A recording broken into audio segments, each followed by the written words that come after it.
Бүгін бізде папский әңгіме. Әкелік өмір оңай, егер әйелің күшті болса. Мен бір нәрседен қорықтым, жаңағы өзі арық, ол кезде одан да арық болды кәдімгідей.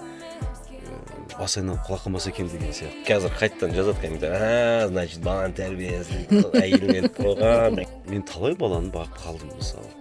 Керісінше, сондай кезде бір-біріміз қолдауымыз керек сияқты. Егер қыз болмаса, ертең менде 3 келін болады ғой, Құдай қаласа. Деп те ойлаймын, ертең бәрібір мен қыздарым болады деген сияқты ше. Жаңа еркектер негізі қызды қаламайды емес, қызды қалайды. Просто олар өмірдегі бір сәттен қорқады дейді. Қандай флешбек ұзататын кезде әкесі жылап тұрады. Көп жылап қалады екен ғой. Әр әйелдің ерекшелігі оның көп қырлы бола білуінде.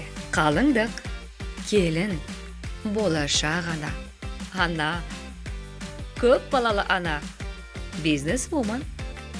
Осының барлығын біз әйелдерге арналған ең үздік Мамский әңгіме YouTube каналында талқылаймыз. Мамский әңгіме жобасы 2 жылда үздіксіз еңбек етіп жатыр. Қазіргі таңда біздің охватымыз 42 миллион. Бұл үлкен сан, үлкен статистика. Қазіргі таңда кәсіпкерлер үшін оңай уақыт емес. Бәсекелестік өте жоғары деңгейде. Және осы нәрселерді түсініп, біз МСБ жобасын іске қостық. МСБ деген не? Шағын және орта бизнесті қолдау. Егер сіздің бизнесіңізге қолдау қажет болса, біздің МСБ айдары аясында біздің арнамыз, Мамский әңгіме арнасы сіздің бизнесіңізді қолдауға дайын. Ол үшін осы нөмерге хабарласыңыздар. Біз сіздерге креативті түрде жардама ұсынамыз. Барлықтарыңызға сәлем, бұл сізді жақсы көретін Мамский әңгіме арнасы, әйелдер жайлы ең үздік канал, және мен оның жүргізушісі әрі продюсері Айнұр Ильясова, және бүгін бізде папский әңгіме. Рүстем Жаныманов, актер, театр және кино әртісі. Халық арасында Қылышбек образымен аса танымал. Бүгінде 3 баланың әкесі. Әйелі актриса Жанаргүл Жаныманова. Арманы бүкіл отбасымен бір үлкен үйде тұру. Марат Оралгазин, шоумен, сценарист, продюсер әрі тележүргізуші. Асхат Алмаш және Амина есімді 3 баланың әкесі. Әйелі Зитаға бірден ғашық болған, алайда жарының жүрегін 9 жылдан кейін ғана жаулаған. Біз не істеп отырмыз? Рүстем, алдап әкеліп алдым мына жерге. Марат қайтырым. Я же не идеальный, мен идеал емеспін деп қоймайды. Негізі жігіттер айтайын. Негізі қонаққа шақырды үйге. Үйді көріп кетіңдер, семьямен таныстырам, шай ішіңдер деп алдап Мамский әңгімеге түсіріп тастайын деп жатыр Айнұр. Біз не ағып жүрміз Мамский әңгімеде? Жігіттер қараңыздар, Қазақстанда осымен 3-ші жыл әкелер күнін атап өтуде. Біз ылғи аналар туралы сөйлесеміз, материнство, аналық өмір, тағысын тағы ауыр дейміз. Ал әкелік өмірде оңай емес қой. Сол жайлы сөйлесеміз. Әкелік өмір оңай, егер әйелің күшті болса. Кетті, цитата. Тиктокқа кетті. Тиктокқа кетті. Жігіттер, Құдайға шүкір, 3 балаларың бар, 3-3тен балаларың бар. Енді естеріңізге түсіріп көріңіздерші, алғашқы бала, енді ол кезде жассыңдар, әйелдерің босанған кезде сендер қандай күйде болдыңдар? Қандай сезім болды бірінші баламен? Әрине, мықты сезім ғой.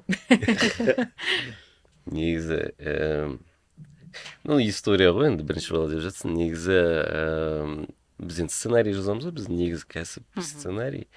Мен балам туылған кезде, әйелім роддомда, жаңағыдай босанып жатыр. Ал біз, Рүстем бар ғой, Омаров, екеуміз, бірінші этажда сценарий жазып отырмыз больницаның роддомның. Бізге тапсыру керек, Ахан Сатаевтың бір проектісі, сроктары қатты, жаңағыдай кешіксең штраф. И прикинь, 22 июнь 2011 жыл, менің әйелім роддомда босанып жатыр. А біз бірінші этажда Рус екеуміз жазып отырмыз, сценарий жазып отырмыз, қай сериал екен есімде жоқ. Одан кейін жаздық. Мәшинеде ұйықтап алайық дедік. Мен мәшинемде жаңа дворда ұйықтап жаттым. И Рус екеуміз жатырмыз бүйтіп. И таңғы 4-те медсестра келеді. Мастан родился. Ана жер ұйқылы ау, қалай. 22 июнь ғой еще. Нешінші жыл? Германияның Советский Союзы. Тура 22 июнь таң ғой. Мен үлкен баламды соғыспек дейді туысқандар. Соғыспек 22-ші июнь ғой. Жақсы, сонда енді ерекше ғой, түсінбейсің ғой басында. Неше жастасың ол кезде? Есімде жоқ. Жаспын деш. Иә. Рүстем, менің білуімше сен бір ай үлкен балаңды көрмедің, иә? Жанар босаған кезде. Иә, мен дәл сол кезде спектакль қойып жүргем Тараз қаласында. Сөйтіп театрда жүрген кезім.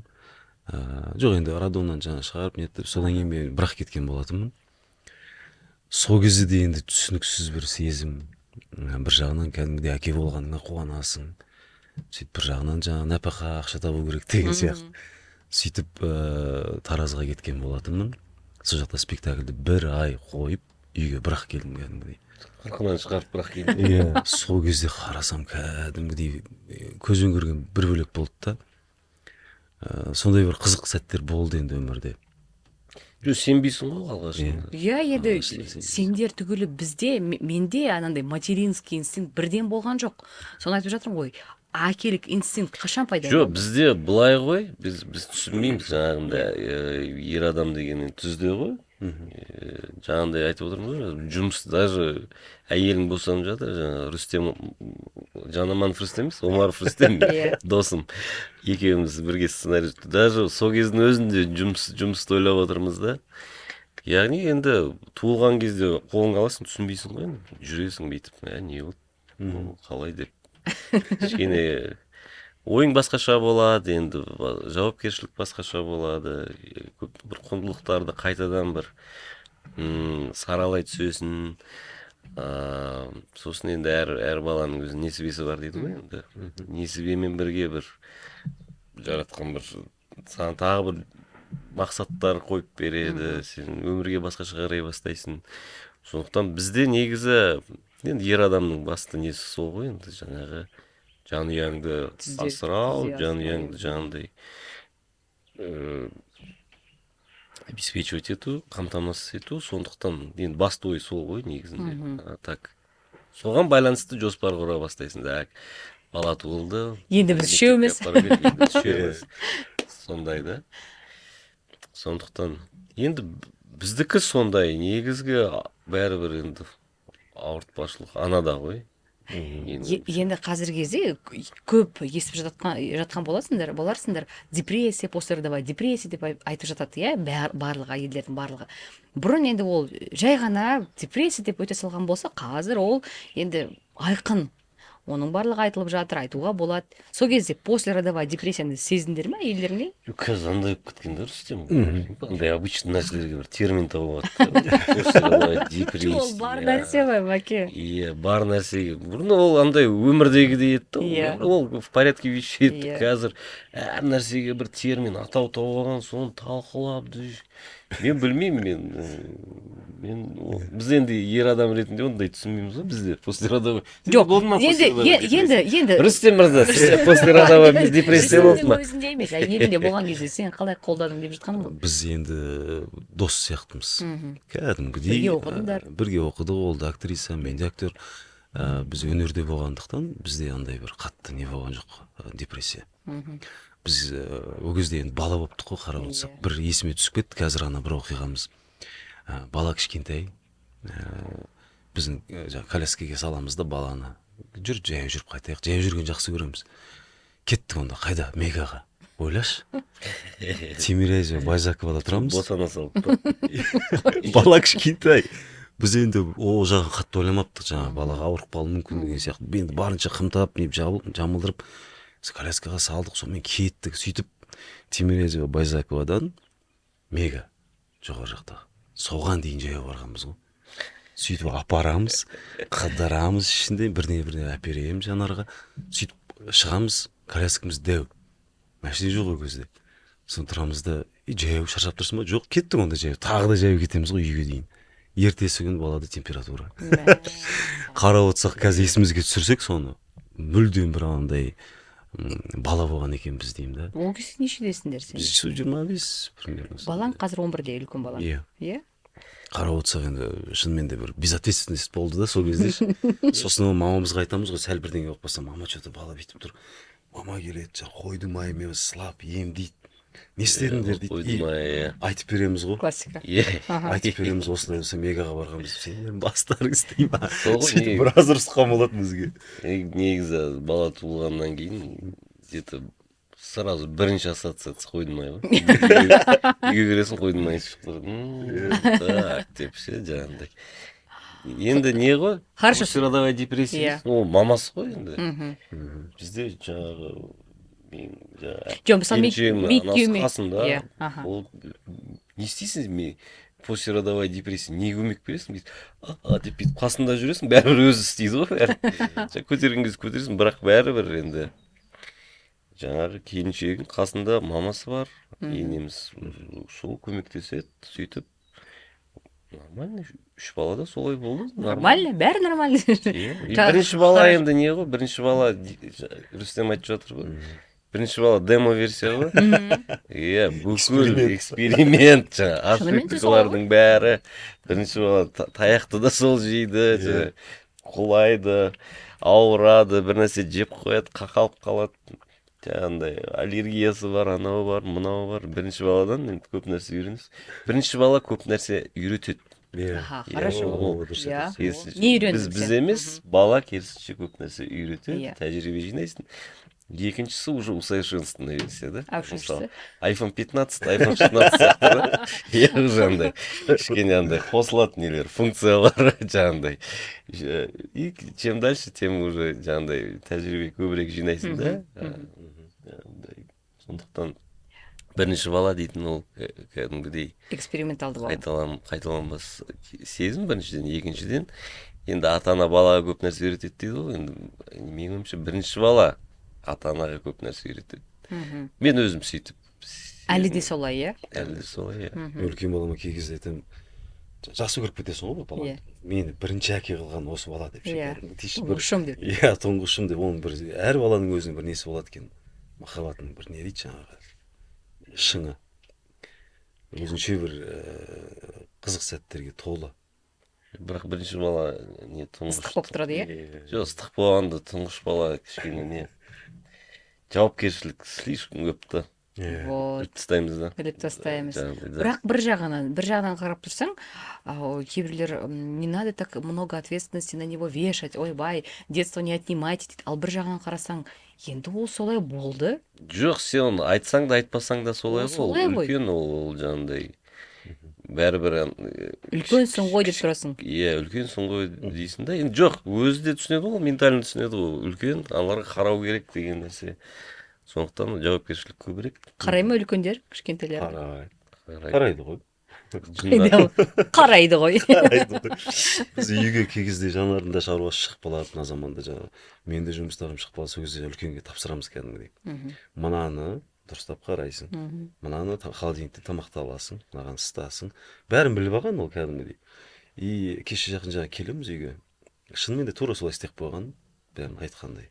Уақытылы жаңа тамақтарын берген, ойнатқан, не істеген бәрін кәдімгідей отчет береді. Биттім, сөйттім. Ал енді тағы да еске салайықшы, жаңа еске түсірейікші, әйелдеріңіз жүкті.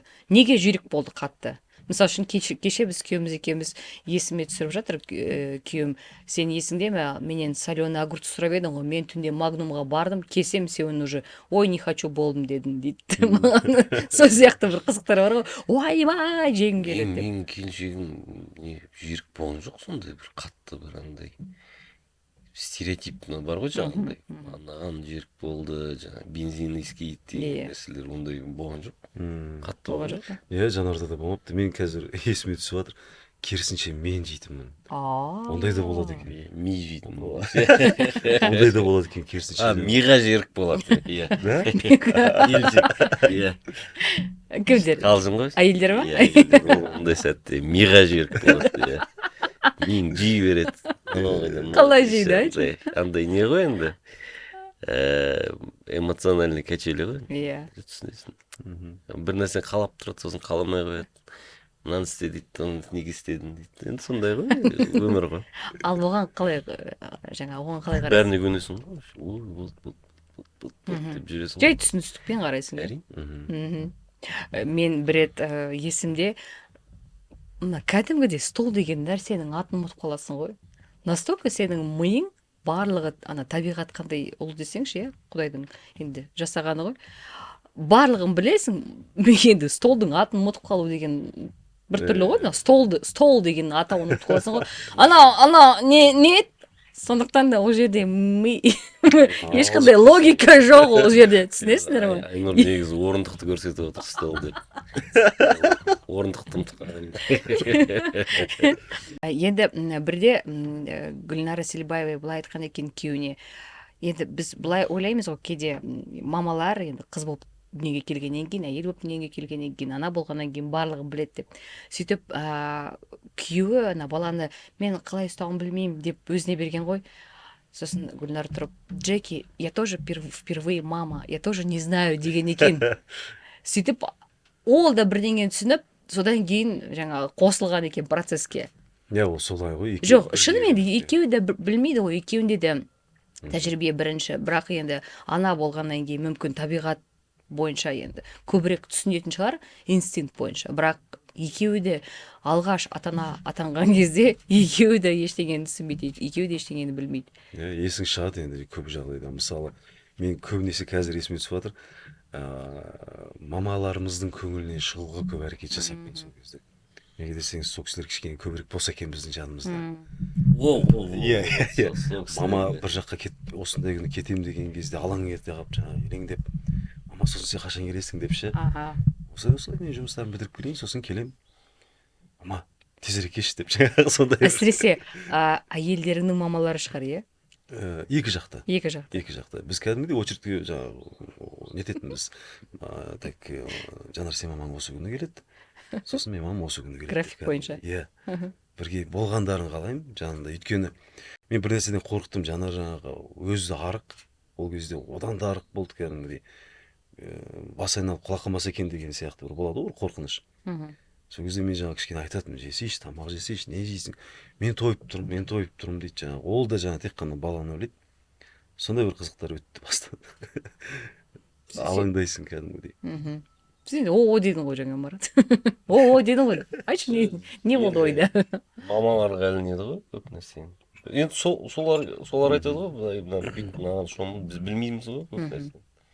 Андай суға түсіру керек, шашын алдыру керек дейтін. Мен шыны керек, анау арқасында ине болады екен ғой кішкентай кездерінде. Білесіздер ма? Білесіздер ма деп ол. Білесіздер ме? Мен соны өз көзіме көрдім сол процессті кәдімгі. Баланы жатқызып кәдімгі апалары пинцет не дешеді? Қысқышпен. Ондайды көрген жоқпын мен, шын айтайын. Білмеймін, арқаларынан кішкентай ұсақ кәдімгі инелерді алған. Ондай болады екен балаларда. Сол үшін жаңағы беспокоиться етеді, бала жылайды деген сияқты арқасымен жатқызған кезде. Сондай нәрселерді көрген кезде шок болдым кәдімгідей. Мелочтар көп енді айта берсең. Марат қойшы. Ол да естіп біледі. Бізде қыздарда, әйелдерде чувство вины деген болады. Мысалы, баламызды тастап кеттік па? Тастап кеткен жоқпыз әрине. Жұмысқа, съемкамыз бар, творчество адамымыз.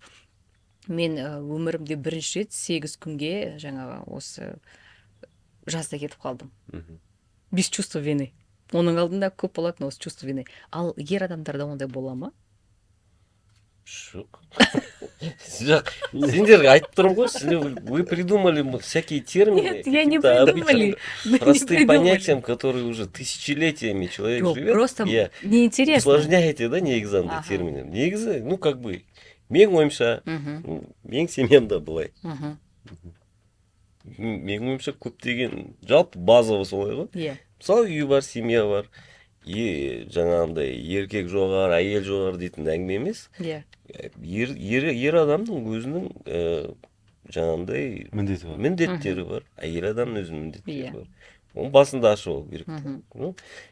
Мен, мысалы, бәрін қамтамасыз етем. Все, мен түзде я обеспечиваю семью. Қамтамасыз етем. Жұмыс жасауым керек, үйдің шаруаларын, барлығын. Бірақ үйдің ішінде жаңағындай микроклиматты сен орнатасың. Сен, яғни бала шаған жаңағындай тәрбиелеу, тамағын беру, бірақ ол енді қазір қайттан жазады комментарий, значит, баланың тәрбиесін әйеліне беріп қойған деген.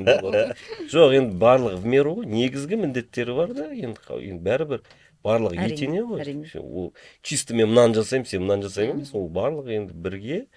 Бірақ әрбір сферада лидер бар да, мысалы жаңағыдай бала шағаны тәрбиелеу, жуындыру, шайындыру, ол жағынан енді әйелің ғой бәрібір. Сен көмектесіп тұрасың, бірақ араласпайсың, жай ғана мындай. Енді сендердің отбасыларың Иә. Сондай. Сондықтан бір чувство вины деген жоқ. Өйткені мен мысалы бір айлап кететін кездерім болады.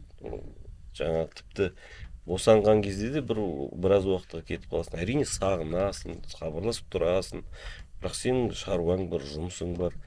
Жай ғана қасында сол сәтте отырғаннан сенің бір көмегің шамалы да. Сен одан да өзіңнің бір тікелей міндеттеріңмен айналысты, одан да көбірек пайда тигізу. Сондай да принцип. Ал қасына лучше жаңағы өзінің мамасы көмектеседі. Сондай да енді ол как бы жай простой нәрселер сияқты. Әрине ол простой, бәке, әрине жоқ, шықып отырған жоқпыз. Білмеймін, мүмкін мен үшін Енді солай әйел адамдарға қызық қой.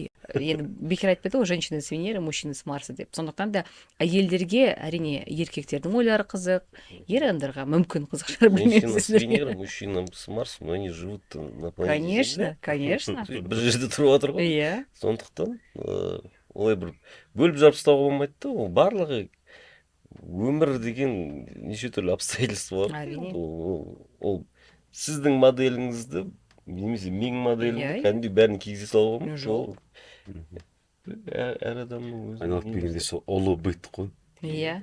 Жоқ, сол үшін мен сұрап жатырмын ғой. Мысалы үшін қазір сендердің үйлеріңдегі, мысалы үшін салт дәстүрлер біреуге жағуы мүмкін. Біреулерді, мынау жақсы екен, мен де өзіме алып алайыншы деуі мүмкін. Сондықтан да сұрап жатқаным ғой. Ол әрине сендердің. Бастысы айтып отқаным енді бастапқыда үйленген кезде әр семьяның өзінің шарттары болу керек. Иә, сендер келістіңдер солай. Келіскен жоқпыз, ну как-то так вот. Мен мына бағытта жұмыс жасаймын. Сен в основном, ну как бы үйдің сыртында мен бастықпын, үйдің ішінде сен бастықсың. Мен үйге келемін, демаламын. Көмектесемін саған әрине, қолдан келгенше, бірақ үйдегі уют, быт барлығы. Былайша айтқанда менің жұмысым түзде. Ал үйдегі жаңағы микроклимат, үйдің шаруасы, ол енді әйелдің құзырында, міндетінде демеймін, құзырында деген. Қандай жақсы сөздер подборка жасап отырсың, Мәке. Өйткені мен білем деші. Өйткені мен білем қазір, бір жерін кесіп алады да болды. Кетті ма сосын? Ал Рүстем, сіздерде, енді сіздердің отбасыларыңызда екі адамда шығармашылықта. Жанардың да кинолары бар, сенің де киноларың бар. Кейде, мысалы үшін менің отбасымда, менде съемка болса, мен күйеуіме айтамын, жолдасыма. Осылай, қалай қарайсың? Жақсы, егер қажет болса, бар дейді. Сөйтіп, 5-6 күн керек болса, мамам келеді, жаңа күйеуім бар, сөйтіп үйде көмекшіміз бар, сөйтіп барлығы қосылып балаларға қарайды. Жабылып жатып. Жабылып. Сіздерде қалай? Бізде де тура солай. Жалпы бір-бірімізді енді үнемі қолдауға тырысамыз. Тура солай Жанарда маған айтады, осындай күні менде осындай жұмыс болып тұр, я болмаса бір сериалға өттім деген сияқты. Сол кезде мен талай баланы бағып қалдым, мысалы. Керісінше, сондай кезде бір-бірімізді қолдауымыз керек сияқты. Өйткені ол да өнер адамы, ол да сол оқыды, дипломы бар, кәдімгі профессиональный актриса. Ол да, мысалы, жұмыс істеу керек деп ойлаймын. Мен оған ешқандай шектеу қоюға ешқандай хақым жоқ. Керісінше сол мамандықтан ләззатын алса екен деймін. Енді әрқашанда қолдау ғой. Мысалы, мен де айтып кетемін, осындай кезде мен сенің жаныңда бола алмаймын деген сияқты. Балаларға жаңа ие бол деген сияқты өзімше аманатымды айтып кетемін. Ондай кездерде болады. Жаңағы мамаңды шақырып ал, жаныңда болсын деген сияқты. Әлі күнге дейін солай. Өйткені біз мысалы балаларды алып мамалардың үйіне апарғаннан гөрі апалары біздің үйде болғаны жақсы. Өйткені балалар өздерін жайлы сезінеді өзіміздің үйімізде. Қай жерде не тұрғанын біледі деген сияқты. Әлі күнге дейін солай жалғасып келе жатыр. Сендер жалпы сені өзіңді жиі съемкіге балаларды алып жүретініңді естідім, көрдім. Олар да үйренген шығар. Оларды үйреніп қалды. Мен анау бұрынғы аталар бар, шалдың ертіп жүреді ғой, кішкентай балалар. Сол сияқты ертіп жүргенді қалаймын. Өйткені адамдар көреді, түрлі тұлғалармен танысады. Мен жай ғана қарапайым, астымызда консьерж бар. Сол апалармен амандастырамын кәдімгідей. Амандаспай кетсе тоқтатамын. Сен неге амандаспай кеттің деген сияқты. Сондай нәрселерден ақырын бір құралатын сияқты тәрбие деген нәрсе. Ол мысалы кез келген жерге келсек балалармен бірге, олар тыныш отыру керек екенін біледі. Өйткені папаның жұмысы сондай, я болмаса шешесінің жұмысы сондай деген сияқты. Барады да бір бұрышта отыра қалады, тып-тыныш отырады. Жұмыс біткеннен кейін тұрады да бірге кетеді. Сондайға дейін автоматты түрде үйретіп қойғанбыз балаларды. Тіпті театрға да балаларды алып шығамыз. Мамасы алып шығады. Иә, массовка қылып, жаңағы кішкентай рөл беріп деген сияқты, бір ауыз сөз беріп деген сияқты. Сөйтіп олар ақырын өнер адам болып келе жатыр оларда негізінде. Сендер қарсы емессіңдер. Мен керісінше қолдаймын. Әрине. Өнерде жүрсе екен деймін балаларым. Өйткені ол өнер деген керемет нәрсе ғой. Мысалы, үшеумізде отырмыз, үшеуміз де өнердің адамымыз. Менің жанымда көбінесе өнер адамдар жүреді да. Сол үшін осы ортаға ақырындап қазірден бастап сіңе берсе екен деймін да. Өйткені ол ертең мысалы өнер адам болатын болса, ол кішкентай кезінен уже памятінде тұрады да ол нәрсе. Бүйтуге болмайды, сөйтуге болмайды деген сияқты көп нәрсені біліп өседі. Көз алдында. Көз алдында өсіп жатыр. Әсемәке қарсы емессің бе балаларың өнерге барам десе? Мен еш нәрсе қарсы емеспін. Жоқ, жалпы менің әкем өзі сөйтіп тәрбиелеген. Таңдау өзіңде, жауапкершілік өзіңде. Сондықтан мен балаларыма айтамын, не қалайсыңдар, сонымен айналыса беріңдер. Үлкен балам IT-мен, мысалы, IT ұнайды, сонымен айналысады. Егер өзіне бір оны махаббатпен істесе, қызығушылығы болса, неге мен бетін қайтаруым керек? Сондықтан өзіне қызық нәрсені жасай беру керек. Бір нәрсені жасасын, жалғысын, басқасына кірсін. Сөйтіп жүріп, бір өзінің жақсы көретін істі тауып алады деп ойлаймын. Сондықтан сен, мысалы, анау бол, мынау бол деп айта алмаймын. Менің әкем де сондай таңдау берген да, әкем де анам да. Бастысы диплом әкеп берші, болды. Ары қарай білесіздер ғой енді. Негізі мен студенттік кезден КВН ойнай бастадым да. Жоғалап, сол кезде түсіне бастадым да, осы жаққа қарай бір сценарий жазу, теледидарда жұмыс істеу дейтін бір нақты бір курс алып алдым да. Бірақ әкем айтатын, КВН-мен айналысып жүрсің да. Сабағың қалай отыр? Сабақты да, сабақ 5 болды менде, университетте де. Жаңа ол енді әке-шешенің көңілі үшін ғой енді. Иә. Олар айтады, сен өзің біл енді. Немен айналысамын десең де өзің біл. Бірақ бізді ата-ана ретінде парызымыз сені бағып қағу, оқыту, дипломыңды алып беру. Сен дипломыңды алып кел, ары қарай өзің көр деді. Бұл бастысы міне. Біз міндетімізді орындадық, ары қарай барлығы өзің қолыңда, өзің таңдауыңда деді. Сондықтан сондай бір еркіндік берген соң, ол да бір шабыт береді да. Ешкіммен тығылмай, жасырмай, өзің жұмысын жасап жүресің. Ақыр соңында бір неге жетесің да. Басында жаңағындай туысқандардан болады, не істеп жүр мына бала. Көгеншік па, не істеп жүр мына. Не жүр мына. Жұртты күлдіріп, бүйтіп, сөйтіп деп. Енді пока. Одан кейін бірінші эфир шықты. Сол туысқандар звонды, о, балаң көрдік телевизорда. Тура сол кезде жаңа әкем бүйтіп бір қарап бүйткен есімде. Сондықтан мен балаларға, менің ойымша, еркіндік беру керек. Ол да бір жауапкершілік қой. Адам өзінің өміріне жауапкершілікті сезіне білу керек та енді. Шама шарқынша енді әрине бәрін үйіп төге салмайсың ғой.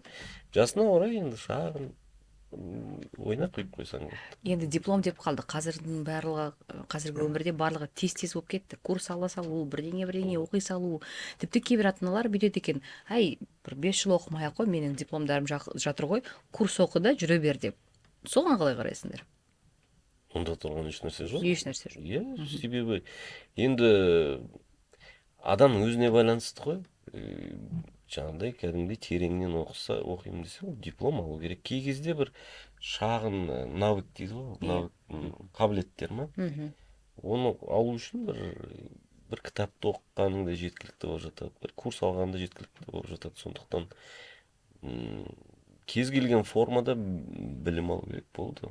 Ол қандай бір сертификат, қағаз, ол сенің білімің деңгейінің жай ғана бір ресми тұр ғой, бірақ ол барлығы өзіңе байланысты. Скиллы дейсіңдер ғой, қазіргі кезде скилл дейді ғой оны. Яғни 5 жыл, 15 жыл, 1 жыл, мейлінше анандай ондай жоқ. Ойбай, бұрын жаңа өздерің де айтып отырсыңдар ғой, бұрын бізге атыналар диплом алып кел, басы сол дейтін ғой енді. Иә. Дипломың қайда, оқып бітірдің ба, оқып бітірмесең бір ят сияқты көрші қолыңнан, туыстардан. Ал қазір ондай жоқ. Қазір енді қалай болса да оқыған дұрыс деп ойлаймын. Ол бұрыннан келе жатқан нәрсе ол. Жалпы оқыған адам мен оқымаған адам ол бәрібір айырмашылық болады да негізінде. Өйткені оқыған адаммен сен көптеген нәрсені бір тақырыпты талқылап кете аласың да. Мысалы біздің ағайымыз айтатын, мысалы екеуіңіз бір кітапты оқысаңыздар, мен сіздердің араларыңызға келіп қосылсам, сіздер кітап туралы сөйлесіп жатсаңыздар, мен ол кітапты оқымағам, мысалы. Мен сіздердің жаңағы әңгімелеріңізге ілесе алмаймын да, қарапайым. Сол сияқты деп ойлаймын да бұл нәрсені ше. Сондықтан да бір белгілі бір нәрсені түсінесің ғой, кәдімгі көп нәрсені түсінесің. Оқыған адам ортаны түсінеді, мәдениетті түсінеді. Ол тек қана өнер саласы емес. Кез келген өз мамандығы бойынша да солай сияқты деп ойлаймын. Ол база ғой, мектеп, 11 класс мектеп бітірдім, университет бітірдім, ол база. Жаңағыдай курс, басқа нәрселер қосымша ала беруге болады. Кей кезде жаңа бір информацияны алып, сенің өмірің мүлдем түбегейлі басқа жаққа кетіп қалуы мүмкін. Тағы қосымша информация алдың, өзің скиллдерін тағы дамыттың, солай ғой енді. Бірақ енді біздің база ғой, садик, мектеп, жаңағы университет. Ол негіз. Қазір жастардың көбі енді жасөспірімдер, жеткіншектер көбінесе қазір стартап ашып, ойбай мен бизнес ашамын, бүйтем, сөйтем дейді. Сендердің үлкендерің ондай бір бастамалар жоқ па, бар ма? Оған қалай қарайсыңдар? Оған бір қолдап, жаңағы, давай $100 баста деп. Мен қандай бір IT-ді жақсы көреді. Андай бір боттар шығарады, телеграм бот па, сондай бір нәрселер жасайды. Құралдар жасайды. Жаңағыдай өзінің ақша таба ма? проекттері бар. Ақша тапқанда бір дизайнерлік нәрселер жасайды да, маған жасап береді кей кезде. Алғашқы бірінші негізі жұмыс беруші мен. Маған андай бір презентация жасап берсең, жақсылап тұрып күшті жасап береді. Нешеде? Ақшасын береді. Ол нешеде? 14-те. 14-те. Енді уже кәдімгідей бір ақша табатын кезге келген екен ғой. Кішкентай ортаншы ұлым, ол енді андай не курьердің қызметі ғой. Магазинге барып келсе, сдача алып келген. Ол соның бизнесі сол.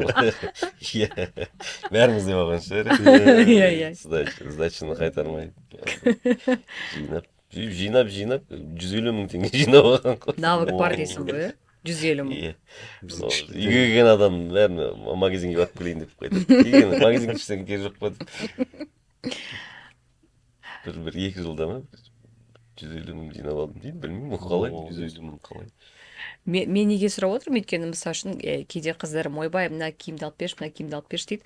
Сосын айтамын мен, пожалуйста, давайте мне магазин алайық, өздерің реклама жасап беріңдер. Сөйтіп олар түседі, түсірем олар, сөйтіп өз ақшаларын өздері табады. Жақсы емес пе? Керемет нәрсе ғой, Сосын көрімдік деген нәрсе бар бізде үйде. Андай бір диплом бір нәрсе көрімдік деп келеді. Енді ол енді база ғой енді. Бірақ үлкенім жаңағындай өзі бір нәрсе істейді.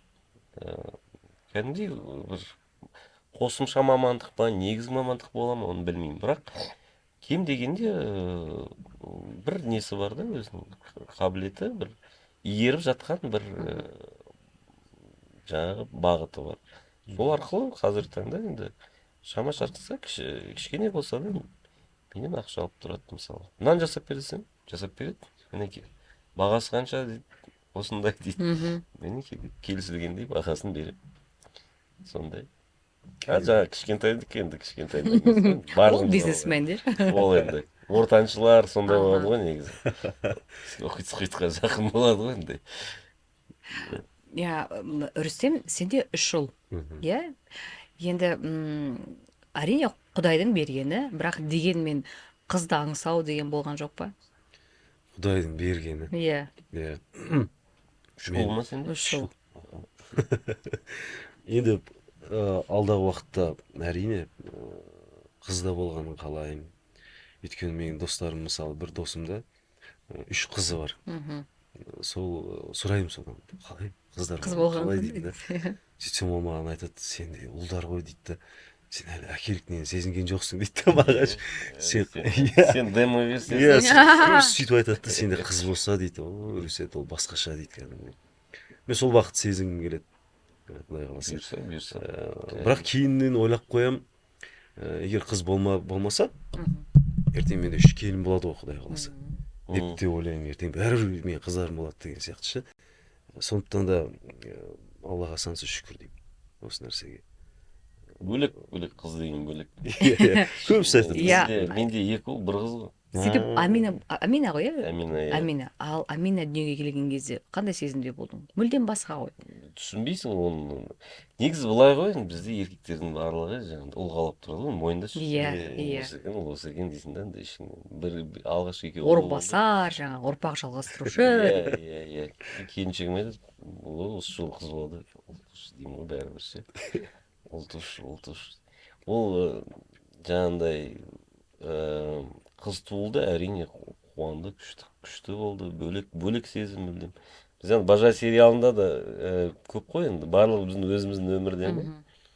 Негізі ол жерде де еркектер андай шутка бар да ішінде, флешбэк. Жаңа еркектер негізі қызды қаламайды емес, қызды қалайды. Просто олар өмірдегі бір сәттен қорқады дейді. Қандай флешбэк Ұзақтатын кезде. кезінде әкесі жылап тұрады да. Көбісі жылап қалады екен ғой. Жоқ, негізі где-то бір түбінде соны ойлайсың да. Мына қыз деген бөлек қой, оны қалай жіберіп қоям, бөлек жерге жіберіп қоям деген ой болады да. Мүмкін бір түбінде сондай шығар, әзіл болса. Бірақ қыз деген бөлек. Ана екеуі енді сәл өскенде түсіне бастайсың да. Жаңа ана екеуіне бәрібір ғой.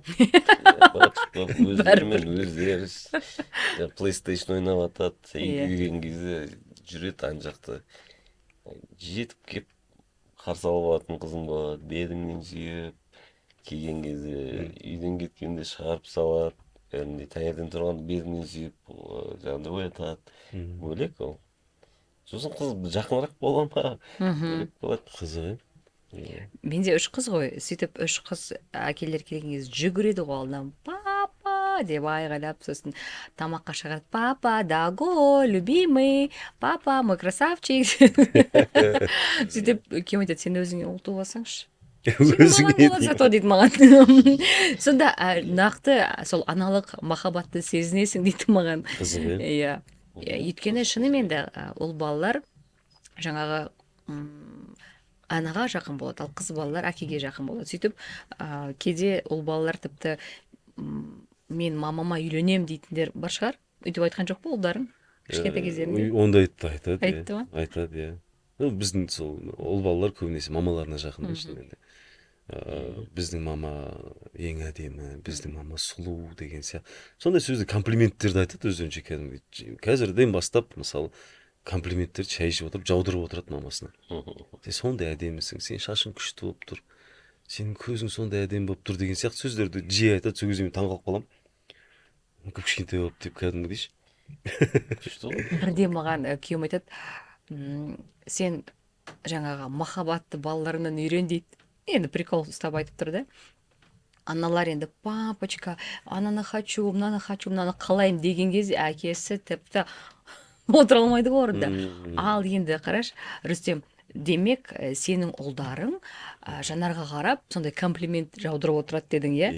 Демек ол да үйретеді ғой, так, давай, мамама осылай айт деген сияқты, иә? Ол иә, сөзсіз. Мен керісінше бір болады ғой, бір кішкентай болсын бір сыйлық жасайсың ғой мамасына. сөйтіп балалар отырады жаңағы сол кезде көріп отырамын да жаңағы балалар көп нәрсені үйреніп жатқанын. Деп ше қыз балаға осылай нету керек екен, ол сыйлық беру керек екен, комплимент айту керек екен. Соны мен өзім үйретіп қойдым ба деп ойлаймын нечаянно ше. Тамаша ғой. Иә. Көп жерде сол үлгі алып жүреді, жаңағы далаға шығып кетсе гүл теріп кетеді, жаңағы кішкентайымыз ше. Неше түрлі гүлдерді қосып жаңағы шөп қой енді далада өсіп жатқан. Соны жұлып әкеліп жаңағы беріп жатады. Оның бәрі әрине қуантады. Ертең мен сондай сәттерді көріп қалған кезде айтам әдейі, сен дұрыс істеп жатсың, жарайсың, сен молодессің деген сияқты, арқасынан қағып қолынан ұстап деген сияқты. Осындай болып өсіңдер деймін. Тек қана мамаңа емес, ертең өзіңнің сенің де ертең әйелің болады деп жаңа түсіндіреміз оларға. Олар бүйтіп аңқайып тыңдап қалады кәдімгідей деп ше. Мен сөйтемін деп ше. Сондай болып өссе екен деймін. Жігіт болған кезде. Қазірден сол баланы бастан баланы жастан, иә, қазірден бастап тәрбиелеу керек деп ойлаймын. Әсіресе ол балаларды қыз балаларға деген сыйластықпен өсірген дұрыс деп ойлаймын. Сосын мысалы үшін енді бізде қыз балаға үйде полицейский, плохой полицейский менмін. Өйткені папасы қыздарға ұқсамайды. Иә? Мен ұлым тіпті андай. Мен жатасың ғой залда ұйықтатып. Ұйықтамайды, әңгіме соғып жатамыз. Таңда сабаққа бару керек. Мамасы жаңағындай жатын бөлмеде, спальныйда жатып қалды ғой. Мен аны ұйықтатып қасында жатамын да, әңгіме соғып жатамыз, бірақ менде де уақыт кеш келесің, сондықтан әр минут не ғой, сондықтан сөйлескің келеді көп. Әңгіме соғып, анекдоттарын айтып жатады. И бір спальныйдың есігі ашылған шуқ деп жата қалды. Полицейский келіп жатыр дейді. Полицейский дейді. Жатар кезде түнде полицейский болып кетеді мамаларымыз. Арғы бөлмеде сөйлейді ғой. Жатыңдар. Сендерде мама ма? Плохой полицейский, жаман полицейский мама ма? Ауысып кетеміз кей кезде. Ауысасыңдар. Кей кезде ауысып кетеміз. Кей кезде мен ұрсам жанар маған бүйтіп қарайды. Не болды айғайлап дейді да, кәдімгідей өзің түсінбей қаласың сосын. Сен айғайлайсың ғой. Ондай бар, иә? Ондай да бар, кішкене қызық ше. Бізде плохой полицейский мамасы, мен добрый. Айтқан бәрін істеймін, бірақ қабаққа қатты, мен просто қабақпен бүйтемін да, түсінеді. Болды, иә? Мен андай дауыс көтеру, ол андай крайний. Кәдімгідей уже мамасының шамасы жетпей жатса, тарс істейсің да, сол кезде бәрі жүгіріп кетеді. Ол андай не? Қалай еді андай? Крайний ғой. Патологы ма? Патолог болғанда. Оның лимиті бар ғой енді. Иә. Керек кезде. А так былай енді балаларым адам сияқты сөйлессең түсінеді ғой. Ұрысқан кезде де бізде андай ұрысу қатты дауыс көтеру жоқ бүйтіп. Ергеш, не олай болады деп. Біз сөйлесеміз, Құдайға шүкір. Сөйлесең түсінеді ғой адам. Жай сөйлесең тезірек түсінетін сияқты маған. Ал балалар сенің осындай шығармашылық өміріңе қалай қарайды? Сені таниды, елдер фотоға түседі. Сол ұнай ма, ұнамай ма балаларға? Жақсы қарайды. Енді түсінеді ғой немен айналысып жүрген. Сондықтан қуанады, біледі. Бірақ енді кей кезде суретке түсіріп жатқан кезде бүйтіп күтіп тұрады да. Кей кезде жаңағы мен кішкентай қыз сондай көз қарасып көріп қаласың, иә? Болайықшы тез деген. Бірақ кетіп қалмайсың ғой адаммен суретке түсіп жатқансың. Ол бірақ енді ода тұрған еш нәрсе жоқ деп ойлаймын. Нормально. Бірақ мен көп жерде жаңағы мектепте болсын, көбісі біле қоймайды ата-анасы кім екенін. Айтпай, көп жерде айтпай қоямын. Неге айтпайсың? Ну зачем? Мысалы садикте мысалы білмейді да. Иә. Оған әкесі шығармашылықта жүр деп бөлек бір внимание керек жоқ деп ойлаймын. Өзімен өзі болған дұрыс та. Сен о баста шақырған кезде не айтам дедің? Енді біз идеальный емеспіз ғой дедің. Жоқ, давай басын ал. Бастадың ба? Жарайды. Идеальный деген не ол? Короче, құрметті достар, былай болды. Айнұр біраз болды келсей мамский подкастқа деп. Қоймай ма? Қуасың ба мен не істеймін ол жерде мамский подкастта не істейміз біз қалай не туралы әңгімелесеміз менде ол жағынан бір не емес қой енді көп нәрсе айта алмаймын мен білмеймін әйелдерді шақырсайшы деймін да одан кейін осындай папский подкаст жасаймыз деді әке ретінде мен идеальный әке емеспін ғой мен бүйтіп айтып отыратын бір нәрсені үлгі қылып мен үлгі бола алмаймын біреуге мен жалпы өзім балама үлгі бола аламын да біреуге бірақ менің моделім келмеуі де мүмкін да сондықтан не айтамыз деймін да ол жерде сөйтіп жетектеп желкемізден рүстем екеуміз алып келіп Қоймай. отырғызып қойды Рүстем қайдасың десе Рүстем мен түнгі 10:30 деп ойлап қалдым деді. екеуміз не айтып отқанымызды Рүстем екеуміз қай уақытта не Жоқ, бұл жерде бірақ бәрі нормально болып жатыр ма бәрі керемет. Бұл жерде үлгі алатын, алмайтын нәрсе емес. Бұл жай ғана біз ылғи да тек қана жаңағы әйелдің көзқарасын естиміз. Әйелдер қалай көретінін көреміз. Ал бізге де қызық қой, ер адамдар қалай көреді, ал ер адамдар да қалай. Ол барлығы түсінікті, ер адам түзде екен, ол жаңағы добытчик, ол енді мен ана жолда айттым, бірнеше рет айтамын да, аналық бар, аталық бар. Аналық деген күтіп отырады. Ал аталық деген ол достигатор, ол солай табиғатта да солай. Бірақ дегенмен енді сендердің отбасыларыңда қалай, сендер мынандай проблемаларды қалай шешесіңдер, мынаған қалай қарайсыңдар деген сияқты адамдарға көзқарас қызық. Әсіресе бүгін осындай жігіттердің көзқарасы. Мен айтар болсам, мысалы, жасың келген сайын деген сөзді жиі айтып жүрмін да, мен қазір прикол қылып айтамын, соны. Шынымен де жасың келген сайын көп нәрсені түсінеді екенсің. Мысалы, Мәкең айтып жатыр да, қазір мен үлгілі әке емеспін деген, жаңағы қалай айттыңыз? Идеал болады. Мен идеал емеспін дедіңіз. Иә, бірақ дегенмен мен ойладым, өзіңнің бір сәл опытыңмен бөлісу керек сияқты. Мысалы, менде мен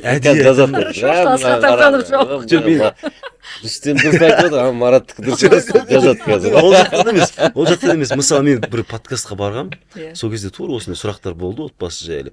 Сол кезде мен көбірек сөйлесіңдерші деп айтқан болатынмын. Келіншектермен көбірек сөйлесіңдер, бір-біріңе деген сұрақтарың бітпеу керек. Сол кезде жаңағы бір отбасыда бір гармония болады деп айтқан болатынмын. Сол кішкентай бір сөзім бүкіл подкасттарды кәдімгідей нелерге кетіп қалыпты, пабликтерге. Сосын тағы да бір нәрсе деп айтқам, ол да кетіп қалыпты. Мысалы, қарап отырсаңыздар, элементарный нәрселер. Оны да айту керек екен. Көптеген отбасыларда осындай нәрсе жоқ сияқты. Элементарно бір-біріңді сыйлаңдар деп айтамын да мен. Бір-біріңді сыйлаңдар. Ешкім жаңағы қалай айтсам болады. Бас шошайып тұрған жоқ биікте. Бәріміз бірдейміз. Сондықтан да мен осы әңгімені көбірек айтам. Мына әңгімем хит болып кетті, мен ыдыс жуам дегенше. Ол шынымен де ыдыс жуам. Мен әлі күнге дейін ыдыс жуа саламын, мысалы, маған проблема емес та. Мысалы, соны айтып едім, ол да кәдімгідей біраз нелерге шығып кетті. Жаныма ыдыс жуып жатыр. Идеальный әке деп отыр. Жоқ, ол мәселе идеальный емес. Жоқ, бізде де бағдарламада айтты жаңа балаларын үйге келген кезде жаңағындай ойнатып кіреді үйге балаларды. Иә, сондай бір әйтеуір қызықты моменттерді тудырып жүруге тырысамын. Мен де идеальный емеспін, шыны керек. Мен көп мысалы үйде болмаймын. Идеал деген не жалпы? Ондай жоқ қой. Жоқ, жалпы менің айтып отырғаным, иә, айту керек. Ол нәрселерді айту керек, бірақ сен өзіңнің айтқан сөзіңе сәйкес болу керек та. Сөзіңмен сәйкес болу керек. Бірақ бізде кемшілік өте көп. Жетеді кемшілік. Жаңағыдай біз сондықтан әр адамның өзіне алар. Біз жай ғана қазір Айнұрмен баяғыдан бері бірге жатқан 2012 жылдан бері жаңа Маке айтады, сен қанша таныспыз, ойбай Маке 2012 деймін да. Әңгіме ретінде айтып отыр. Сондықтан біреуге бір насихат ретінде қабылдамаңыздар. Біз жай ғана өзіміздің тәжірибемізбен бөлісіп отырмыз. Дәл солай. Иә, өйткені Айнұр айтты, келіңдер, қашан жүресіңдер, сен деп шақырып алды үйіне. Қазір наручникті кигізіп, қайттан подвалға қамап қояды. Мысалы үшін, бір кісі бар, ол ешқашан өзінің уақытын, махаббатын енді бере алмайды, кім екенін айтпай қойын. Бірақ ол не істейді? Ол жаңағы сыйлықпен сол махаббатын компенсациялайды. яғни әрбіреуіміз идеалды емеспіз. Мен мысалы үшін бүгін мына жерде Дария жүр, мен онымен ойнап отырған жоқ, мен мынаны таңдап отырмын. Әр уақытта таңдау ғой. Баланс деген не дейді сұрайды менен. Мен айтамын, баланс деген жоқ, ол мүмкін емес. Барлығымды таразыға салып тең алып жүру мүмкін емес. Сондықтан да өмір деген жаңағы таңдау. Сол сияқты бүгін ананы таңдадым ба, ертең жұмыс, бірсі күні бала, ары күні тағы бірдеңе, вечеринка деген сияқты.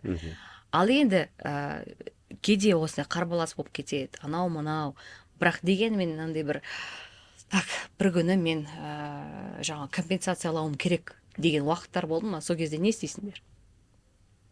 Жаңағыдай бір ай, бірнеше ай съемка болады, сценарий жазылады деген сияқты. Жоқ, енді оның өзінің уақыты болады ғой. Иә. Ол кәдімгідей компенсация жасау керек дейтін емес. Енді сен командировкаға кеттің мысалы, иә. Бірнеше күн жоқсың үйде. Үйге келдің, демалып алдың, кешке міндетті түрде бала шағамен қыдыру керексің. Ну, енді ол өзіңнің қалауың. Өзіңнің сағынасың үйіңді, бала шағаңды. Көбірек уақыт өткізгің келеді. Келіншегіңмен бөлек, ол да не ғой? О, тамаша. Bir жерге барып бөлек бір тамақ ішіп, әңгімелесіп, немесе біздің өзен бойында жай серуендеп жүретініміз бар. Ол базовый нәрсе да. Білмеймін, оны айтудың керегі бар ма, жоқ Керек, па. Баке, керек. Мен- Өйткені көп Сол адам мен айтып отқаным. Менің өмірім ол менің өмірім да. Біреуге оны мен үлгі қыламаймын.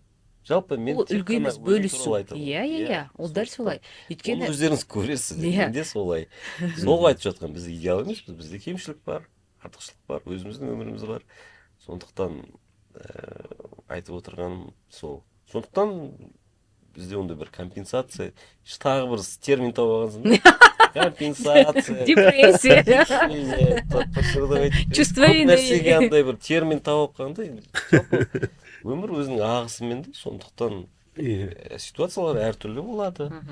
Ол енді адаммен адам сөйлесу, қарым-қатынас барысында көп нәрсе шешіледі. Сондықтан бір нәрсеге бір ярлык тағып қоюдың қажеті жоқ деп ойлаймын. Ол мынау нақты осылай, мынау ақ, мынау қара дей салуға болмайды. Сұр, жасыл, көгілдер түстер бар да, ақ пен қараның арасында палитра үлкен ғой. Сондықтан бұл жерде әртүрлі өмірлік ситуацияға байланысты барлық өмір өзінің ағысымен өтеді. Егер әрбір осындағы келген адам өзінің өмірлік жағын тәжірибесімен бөліспесе, бұл канал болмаушы еді. Демек, бұл халыққа қажет нәрсе. Мен сендерге айтайын, көп адам тіпті жаңағы жай ғана сөйлесуден қалады. Бір-біріне обида жинап, бір-бірін түсінбей, одан кейін қырылып, ол базовый нәрселер, дұрыс айтасың, бірақ сол базаны көбінесе адамдар ұмытып кетеді соны жасауды. Сол мен қазір бір норма нәрсені кәдімгідей бір мынандай нәрсе қылып айтып отқан сияқты отырмын да өзім. Ондай емес та. Ол норма ғой. Иә, ол норма. Қалыпты дүние сияқты да, оны тәптіштеп түсіндіру керек па, жоқ па, білмеймін енді. Сондықтан мен айтып отқаным как бы обычный нәрсе ғой деген. Иә. Или сол дұрыс па, білмеймін. Дұрыс сияқты сол нәрсе. Мен соны ақырындап қазір түсініп жатырмын да. Түрлі адам бар, мысалы бес саусақ бірдей емес, әртүрлі түсінік бар. Біздің марқұм ағайымыз айтатын, бұрынғы заман өтіп кетті. Қатын қолы қазан дейтін заман өтіп кетті дейді. Сен бүйт, сен сосын бүйт, ананы істеп болғаннан кейін бүйт деп отыратын заман емес қазір. Иә. Өзің тұр да істе, бірге істе. Сол кезде бір жарасымдылық болатын сияқты, үйлесімдік болатын сияқты отбасында. Сондықтан да ешкім жаңағы мынаны істе деп айтуға бір не болмау керек сияқты. Приказ болмау керек сияқты отбасында. Әсіресе сол жас отбасыларға айтарым мен сондай да, мысалы ертең, мысалы біреуді көріп қаласың, жаңағы үйленіп жатады, бақытты болыңдар деп жаза салуға болады тек қана. Мен бірақ әдейі жазам да, жаңағы астына бақытты болыңдар, бір-біріңді сыйлаңдар, ерінбей жазам кәдімгідейші. Бір-біріңді сыйлаңдар, ұрсыспаңдар, түсінісіп жүріңдер. Мына осы ұстасқан қолдарың мәңгі болсын деген сияқты. Кәдімгідей бір мағынасын түсінсе екен деймін да. Мысалы көп жастар отбасылық өмірдің ол бір қоса салдық болды деген сияқты болмаса екен деймін. оның ертең өзінің бір қиыншылықтары болады, соған да төзе білсе екен деймін, бірге істесе екен деймін, бірге көп нәрсеге қол жеткізсе екен деймін. Осындай элементарный нәрселер вроде бы қазір айтып отқанымыз, бірақ та сол түсінісіп бір бірін сыйласа екен деймін, ең бастысы. Өйткені ол сен оны сатып алған жоқсың бір жерден, әйеліңді, ол да біреудің қызы. Осы нәрсені ұмытпаса екен деймін да мен, ешқашанда осының саналарына түйсе екен деймін көп жастар. Сол десем. Жақсы. Жаңа Марат жақсы нәрсе айтты. Жаңағы отбасы ол быт қой енді. Кәдімгі күнделікті тіршілік. Ал ол тіршіліктен қалай шығасыңдар? Мысалы, біз жиі емес әрине, бірақ кейде жаңағы өзің айтқандай жаяу жүріп келеміз, бір жерге барып тамақ ішіп келеміз. Ал сендер, Рүстем, сендер де қалай? Бізде де тура солай. Тура солай бәрінікі сияқты. Бізде кей кезде енді шыны керек, холодильник пустой болып тұрады. Мен оны мысалы толтырып қоясың, бірақ дегенмен бітеді ғой. Бірақ енді қалай айтсам болады, мен айтайын дегенім ол емес. Сырттан ішеді екенбіз көбінесе тамақты. Сыртта жүреміз, бір жерден кафеден іше саласың, бір жерден рестораннан іше саласың. Сөйтіп жүреді екенбіз, соң бір уақытта холодильникті ашсаң пустой. Қарап отырсақ, көп қыдырады екенбіз. Ал жеке әйеліңмен, жандармен? Біз жеке жүргенді көбінесе ұнатпаймыз. Біз шетелге барсақ та жаңағы балаларды алып кетуге тырысамыз. Қанша тұрмаса да билет мысалы. Енді көп адам барсаң көп шығып кетеді ғой ақша, бірақ дегенмен бәріміз бірге жүргенді қалаймыз. Тіпті сонау Америкаға барған кезде де біз балаларды алып кеткен болатынбыз, олар да көрсінші, олар да сезінсін осы нәрсені деген сияқты. Солай. Біз айтпақшы факт, біз Рүстем екеуміз бір мектепте оқығанбыз, білесің. Вау. Бұл кісімен старшагім. Қандай мектепте? Қандай мектепте? Нөмір 9-шы. Осы Алматыда. Қазақ-түрік лицей болған ол кезде. Нөмір 1-ші қазақ-түрік лицейі болып аталды. Жалпы 9-шы мектеп интернат қой. Бір екеуміздің настройкаларымыз бір. Настройка. Екеуміз Тура сондай бірдей. сондықтан. Қызық, өте қызық. Мен оны білмеппін. Оны. Күшті. Туған старшагім. Сол кездің өзінде жаңағыдай мектепте театр қойып, Рүстем басты рөлдерді ойнады. Біздің мектеп жалпы сондай шығармашыл еді да. Сол кезден бастап өнерге жақын болдыңыздар. Одан кейін жаңа Жүргеновті бітірген соң мектепте кәдімгідей Жүргеновті оқып жүріп сен мектепке келіп жүрдің ғой? Мектепте жұмыс істедім. Жұмыс істедің ғой? Жұмыс істедім. Сол балаларды өнерге дайындап деген сияқты режиссерский постановка қойып балаларға. Негізі сол 9-шы мектеп жақсы база берді. Өте жақсы база берді кәдімгі. Біздің апайларымыз просто егер көріп отқан болса, сәлем жолдаймыз. Ұстаздарымыз, басымыз дейміз. Жандарым сау. Сіз жігер оқығанбыз. Жігер оқыған, Аман Тасыған, Альбина, журналист. Мықты мектеп. Біздің бір класстың өзінде мысалы осындай. Аға буындар осындай мінекей, бәрі шеттерінен. Демек база бұл өте маңызды. Солай ғой? Ағамыз. 2 жыл оқыған. Сол мектепте. Жұлдызды мектеп болды ол кәдімгідей. Жігіттер мына жаңағы о басы айтып кеттіңдер, әкеміз бүйтіп айтқан, сөйтіп айтқан, аналарымыз сөйтіп айтқан деп. Сол кезде отбасыларыңда ата-аналарың бір сөз тіркестері айтылған шығар, бір Сатындармен. естеріңде қалған. Сол бір өздерінің отбасыларыңа келді ма? Әрине, ол барлығы не ғой енді. Ұяда не көрсең, ұшқанда соны ілерсің дейді. Бәрібір сен модель, өзің көрген модельді қолданасың ғой. Әке-шешеңмен қарым-қатынасы, әке-шешең бір-бірімен қарым-қатынасы, бала-шағаға деген көзқарас. Жалпы солардан көргеніңді сен жалпы өзің өміріңде қолданасың. Тіпті жаңағы таңдау беру. Мысалы, әкем кітапқа оқитын жатып алып. Просто кітап оқиды. Бос уақыт болса бір кітапты алады, оқиды. Өз библиотекасы болатын, қол қойып қойған өзін. Бірақ кітап оқыса деп ешқашан айтпайтын маған. Бірақ сен соны қарайсың да, кішкентайсың ғой, неше істеп. Енді көз алдында жүр, үлгі ғой. Сен де аласың да бір кітапты бүйтіп өтірік шұқылай бастайсың. Суреттерін қарай бастайсың басында. Одан кейін бір ертегі оқисың, одан бір энциклопедия оқисың. Сөйтіп бір кітап оқуға жақсы бір не болды да. Құлшыныс пайда болады. Кітаптың кайфына кіріп кетесің. И мен де үйде бүйтіп кітап оқып отырасың да енді. И қарасам бүйтіп кішкентай қызым кішкентай кезінде бүйтіп қарайды да барып любой бір кітапты алып төңкеріп оқи алмайды, жай бүйтіп отыр да. Оның өзі бір не ғой, база ғой, сондықтан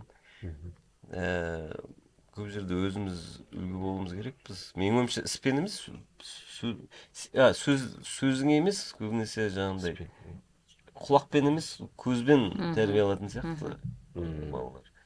Сондықтан енді барынша 100% қолдан келеді деп ойламаймын, бірақ барынша қолдан келгенше енді өзің бір бүйтіп бір іс-әрекетіңмен үлгі бергің келеді да балалар. Мысалы, Рүстемдікідей бүйтіп сықырып ойнап жүр, яғни бұның да жаңағы іс-әрекетін қайталайды. Бәрібір бала деген солай ғой, көрген нәрсесін қайталайды да түбінде. Сондықтан ата-анадан көрген нәрсені қазіргі өмірде де біз өзіміз қайталап жатырмыз деп десем еш қателеспеймін. Солай ба, Рүстем? Тура солай. Тура солай. Шынымен де мысалы мен қазір бір единственный минусым бар, темекі шегемін. Иә, сол Бөлек әңгіме. ол енді вообще бөлек әңгіме. Иә, бұл керек емес. Жоқ, айта бер. Иә, дегенмен деймін да, жаңағы өте дұрыс айтасыз, бала көреді, не істесең соны істейді. Қарапайым жаңағы мамасы жаңағы өтіктеп береді ғой, рубашкамызды сол кезде. Содан басталады. Тамақты қалай ішесің, оң қолмен деген сияқты. Соның бәрі бір тәрбие сияқты. Кез келген кісімен амандасу. Мысалы, кез келген емес қой, енді үлкен кісілермен амандасасың бір жерге барған кезде. Содан басталады деп ойлаймын. Бала соған қарайды, өседі. Мен де сол сияқты боламын деген сияқты. Барлық жерде көп жағдайда үлгі болып жүруге енді барынша тырысамыз. Иә, мен де темекі шегемін енді. Бар. Жаңағы бірақ андай балаларым білмейді темекі, әлі күнге шейін темекі шегеді. Жаңағы темекі шегіп тұрамын да, балам келеді, лақтырып жіберемін да. Жүргіз. Иә, тығылып андай айтамын да, баяғыда әкемнен тығылып темекі шегіп жүрдім. Қазір балаларымнан тығылып темекі шегіп. Енді бәрібір андай көрген қаламаймын да. Иә. Өйткені мен темекіні, ол былай қарасам, әкем темекі шегеді да, мен де бүйтіп қарап кәдімгі бір күшті көрінетін сияқты. Кино болып па кәдімгі. Жалпы темекі шеккен адам бір блатной сияқты. Иә, сол кезде шынымен де солай болды ғой. Жаңағыдай бір бычок лақтырып жүрген есімде, әкемше бычок лақтырып жаңағыдай тастап, жаңағы жерге түсіп қалды да. Не до конца. Сен бар? Иә, мен жаңағыдай бір нешінші класс екенін білмеймін, 5-6 класс бүйтіп сол кезде бұл не екен деп бүйтіп дәмін татқаным бар да. И сосын енді жоқ, білмеймін, әкем жаман деген сөз емес қой. Иә. Жалпы енді әр адамның өзінің нашар әдеттері бар. Менде сондай нашар әдет бар. Темекі шегіп тұрған көргенін қаламаймын да бала-шағамның. Бірақ енді сезеді ғой бәрі. Сезеді, әрине сезеді. Иә, сен темекі шектің, жоқ. Жаңағыдай кішкентай бала сияқтысың да, сен темекі шектің, жоқ. Рядом просто курили дейсің. Баяғыда әкең болса, не темекі сасып келдің? Мен емес шеккен, қасындағы балалар шеккен. Тура қазір сондай да. Қызым айтады, сен темекі шеккенсің ба? Темекің шықты. Жоқ, мен жаңағына бақтағы мен шегіп тұрмын, сол жұқтарым. Ал балаларыңның бір жүректі елжіреткен сәттері естеріңде ма?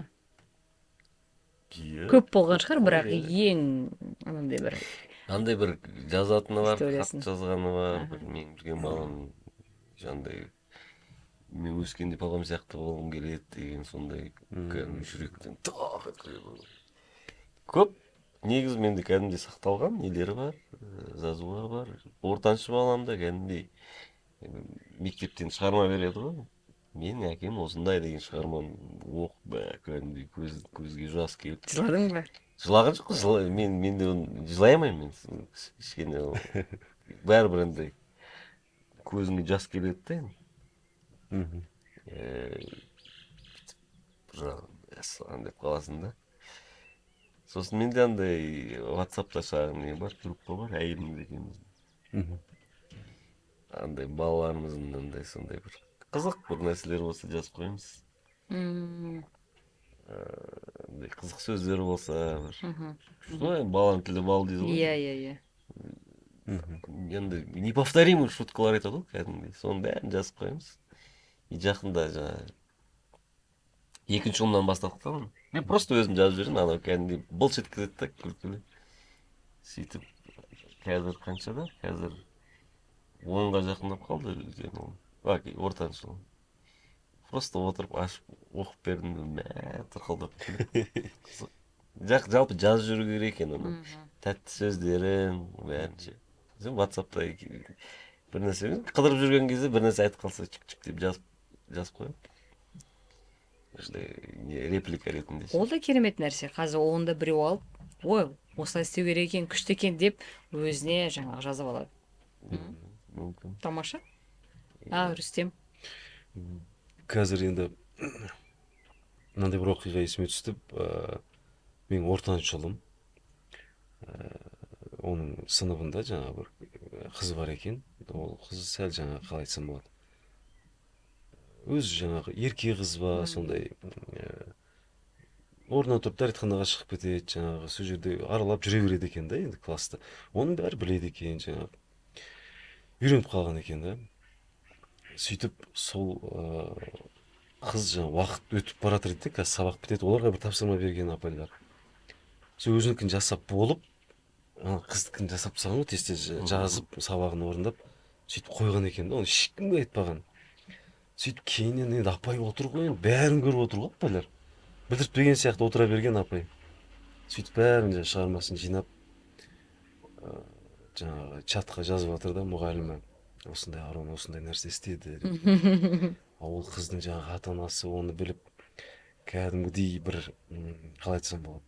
Мәселе қылып, Аруға үлкен рахмет деп. Осындай нәрсе істепті деп. Кәдімгідей бір мынандай әңгіме болып кетті ол әңгімеш. И бір ішімде бір сондай бір селт ете қалды бір сезім. Оның мамасы да мынандай қылып айтады ғой. Кәдімгідей оны Аронға айтамыз, молодец. Сен осындай нәрсе істепсің деп, ол да кәдімгідей рахмет деп әлгі жерде.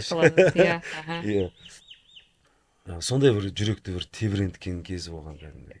Мен шынымен де баламды жақсы тәрбиелеп жатырмын деген бір ой келген шығар, иә?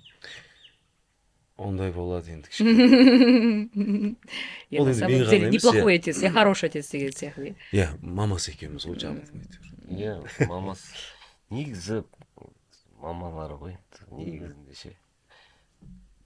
Бұлай қарап отырсаң, көбінесе аналары келіншектеріміздің арқасында жүрген адамбыз. Жігіттер қалай ойлайсыңдар? 21-ші ғасырдың әкелері ол. Қандай әкелер? Оны кесіп пішіп айта алмайсың ғой, Айнұр, Құдай-ау. 21-ші ғасырдың әкелері инновационный деп, коммуникабельный деп айта алмайсың ғой. Партнерство деп. Иә, партнерский родыға көшеміз қазір. Оны айтпай білемін мен қазір настроение. Макин настроениесі болса, мен не айтайын, мен о жаққа барып, мен барған жоқпын ол жаққа. Біз қазір енді разгонап жатырық. Жоқ, енді классика ғой, норма заттар бар, болды, ол бір жаңағындай әке мынандай болу керек, мына заманда мынандай болу керек дейтіндей еш нәрсе жоқ қой. Жай ғана адам деген өз үлгі болу керек, баланың құлшынысын қолдау керек, және де енді біреу қатал болады, ол да жақсы, біреу жұмсақ болады, ол да жақсы. Ол әр адамның өзіне байланысты. Әр адамның өзінің мінезіне байланысты да оның барлығы. Сондықтан пішіп, бұлай болу керек, бұлай болу керек. Сен балаңды қатал өсір, сонда мықты болады деп айта алмайсың. Өйткені ол баланың табиғаты бөлек болуы мүмкін, мүмкін ол жұмсақтау болуы мүмкін. Керісінше біреу қаттырақ болуы мүмкін. Сондықтан менің ойымша оның барлығы практика жүзінде болды. Ол бүйтіңдер, сөйтіңдер деген ол енді бүйт сөйт деп тек ол өзінің баласына қатысты ғана айтылады. Жақсы, Мәке, ол сіздің көзқарасыңыз. Иә. Рүстем, сен қалай ойлайсың? Сұрақ қандай еді? 21-ші ғасырдың әкелері қандай қазір? Қандай болу керек? Енді барынша сол түсініп жүрсе деймін бәрін. Балаңа тек қана бала деп қарамай, онымен дос болып өссе екен деймін. О, міне күшті ғой. По-моему, түбітеріне Иә, дос болып өссең. мен сол жас жаңа семьяларға енді қосылайын деп жатқан жаңа парларға айтамын да кәдімгідей. Мысалы жас кезіңде үйленсең, ертең балаң өзің досың сияқты өседі деймін да. Иә. Соны сезінші деймін да. Сол кезде өзің көресің деймін да. Ертең өмірдің рахатын көресің, Құдай қаласа деген сияқты. Сондықтан да балаларыңызбен дос болып өссеңіздер екен деймін, көп адамға айтарым. Келіншектеріңізбен де дәл солай. Оның талғамына сай бола білу. Кей кезде енді ол да сенің талғамыңа сай бола білу. Енді тонкий нәрсе енді айта берсең көп енді. Бақытты болыңыздаршы айтамын. Жақсы, соңғы сұрақ болсын. Қалай ойлайсыңдар? Бала ата-анаға не үшін беріледі? Болашаққа жоспарыңыз қандай сияқты болып жатыр. Не үшін беріледі енді? Оны бір ойлай берудің қажеті жоқ та. Табиғаттың заңы бар. Өмірдің бір қызығы бала деген. Нақты цитата осындай ма есімде жоқ, бірақ қызық қой бала деген. Сен жалпы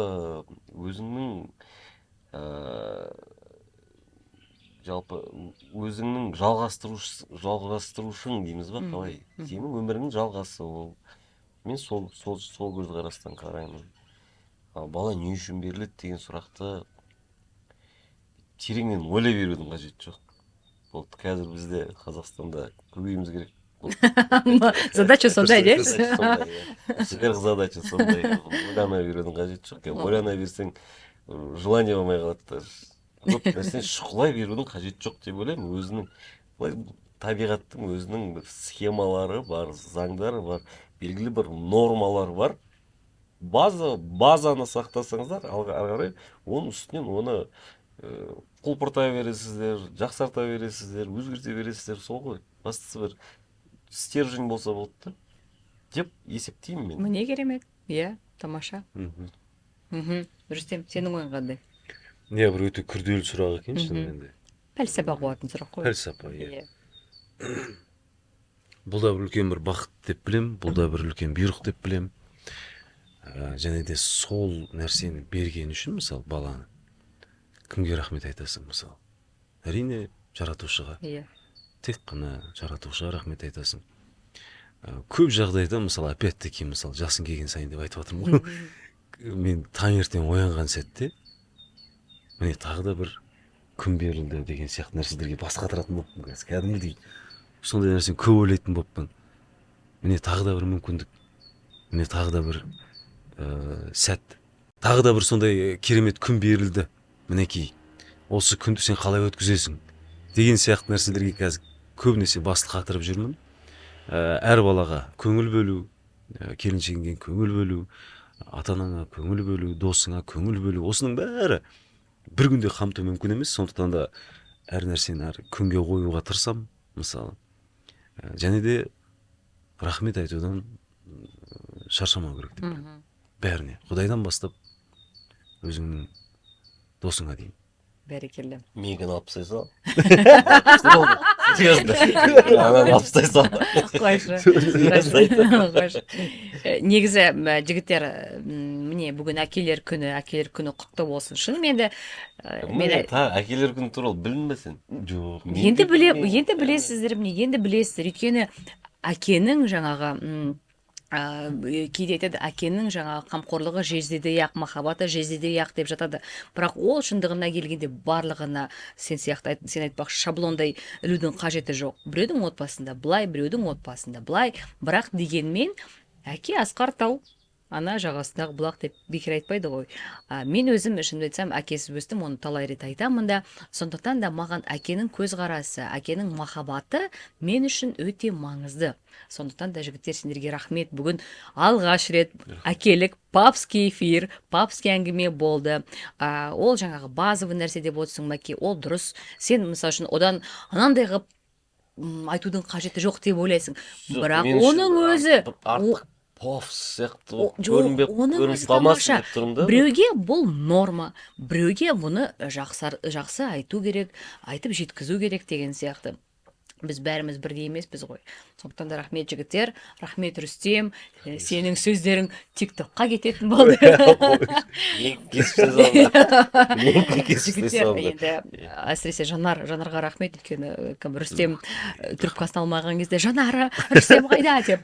Бұл сендердің келіншектеріңізге, тыл болып жүрген, тамаша үйде гүл болып жүрген келіншектеріңізге осындай мамыский әңгіменің күшкелерін шай ішіп Рахмет, бізді еске алсын. Қысқасы бір тәптіштеп қазбалай берудің қажеті жоқ өмірді. Өмірді жай ғана сүру керек. Әне, Керемет, иә. живи. Ол өмірді сүру керек. Сол жерде өмір сүру барысында барлығын түсінесіздер, көз жеткізесіздер. Сізге сәт бақытты болыңыздар. Әйелдеріңізді сыйлаңыздар. Келіншектерімізге көп рахмет. Зита, мен сені жақсы көремін. Давай, Рүстем, ты тоже. Иә, әке бәйтерек, бала жапырақ. Тух. Иә, осындай керемет сөз есіме түсіп кетті. Аман болыңыздар. Үйдегі үлкен кісілер де, кішкентайлар да барлығы аман болсын. Аналар да, әкелер де бақытты болсын. Жүздеріңізден ешқашан күлкі кетпесін. Жаздай жатырап жүре беріңіздер. Бақытты болыңыздар. Өмірдің қиыншылығы болады әрине, бірақ одан аттап кетіңіздер. Әмин. Мен кесіп салдым.